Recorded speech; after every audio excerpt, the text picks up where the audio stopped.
We are your morning X. Great weekend of action in Atlanta. Friday night, went out to Hootie, Collective Soul, Edwin McCain.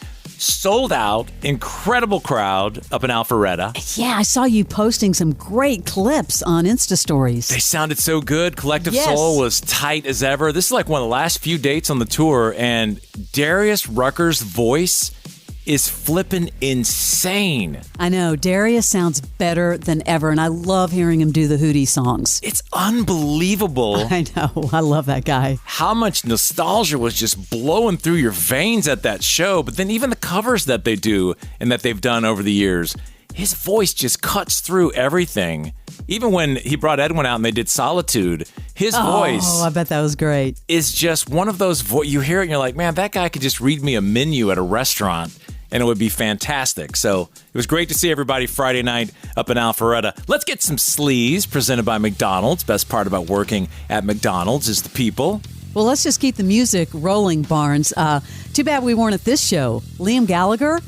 Yeah, did you hear that he played Wembley over the weekend? It was I guess, a heavyweight title at Wembley Stadium. Anthony Joshua and Daniel Dubois. I didn't know there was music involved, but I know. Liam performed. He did some Oasis songs. Some people were upset, I guess, because Noel wasn't with them. And he was like, no, that's going to happen later. But people were disappointed about his singing. And boy, did he clap back. Listen to a little bit of this.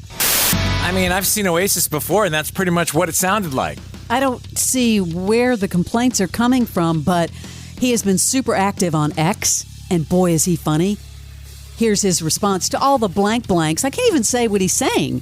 Who were crying about my angelic tones last night. You ain't real fans. You're just imposters. And if you do have tickets you want to get rid of, I'll gladly take them off your hands. We don't want the likes of you at our concerts next year anyway, L blanking. Well, I mean, in all fairness, he's singing to a crowd that came to see boxing. I know, but he sounded okay. What was wrong with that? I mean, I thought it just sounded like Oasis to me. Jeremy Allen White, I love from The Bear, getting ready to play Bruce Springsteen.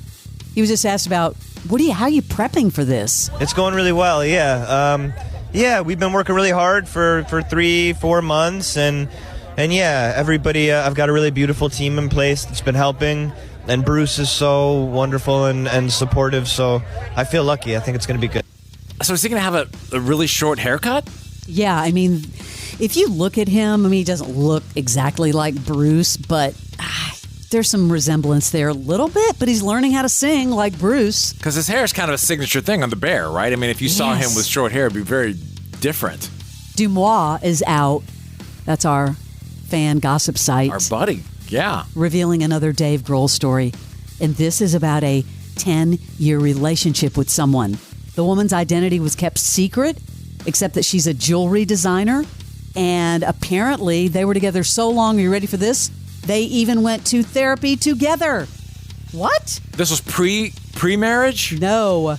During his marriage? Yes. He went to therapy with someone else during his marriage. They claim Dave and this woman have been trying to keep their relationship together and even going to couples counseling together. This is a full-on relationship. How could he... I mean... I'm just telling... This is from Dumois, and I know people are calling Dumois and... trying to share what they know. Right. And that one just seems so... If you're as big a star as Dave Grohl, you think you're going to give a shot to get ratted out that you go into therapy with your cheater? That's just a stretch. His wife Jordan has been seen out without wearing her wedding ring. Well, she is going to get paid if this is it for her.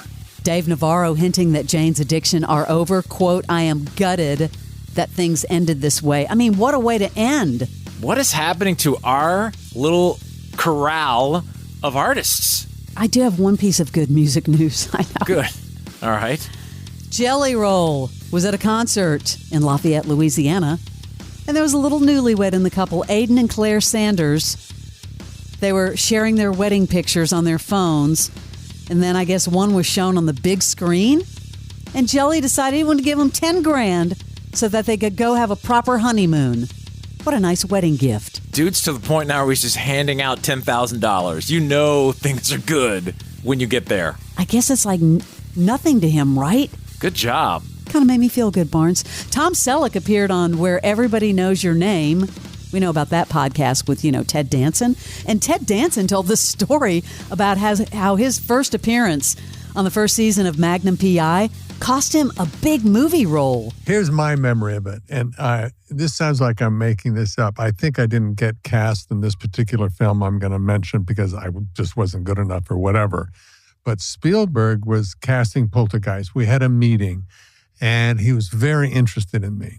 And this is what I was told. Then he saw the episode that you and I shot, and he saw this weak, kind of namby-pamby husband getting the kicked out of him by, rather tall, handsome Tom Selleck. And there was an overhead shot that I was not, this was when I discovered, I'm balding. I have an actual full-on bald spot, big old bald spot. While you, with no bald spot, were kicking the out of me. And I think Mr. Spielberg went, no. And he told me this later, or somebody told me this, that I actually did kind of lose that part. Yeah. Which, we both kind of lost parts to him, didn't we? That's funny. The overhead shot got him. Ouch.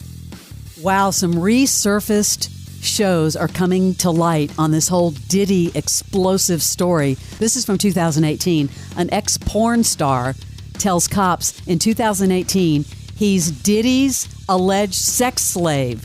Here's this resurfaced video. I had sex with Cassie and Sean.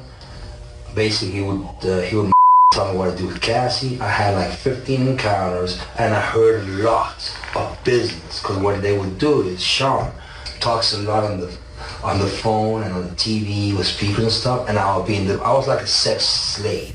That is so sad, and he brings up Cassie's name, which of course is Diddy's ex. They're all bringing out their fun little movies now. Woo. And that he had liquid cocaine with both of them. Ouch. That is your Celebrity Sleaze.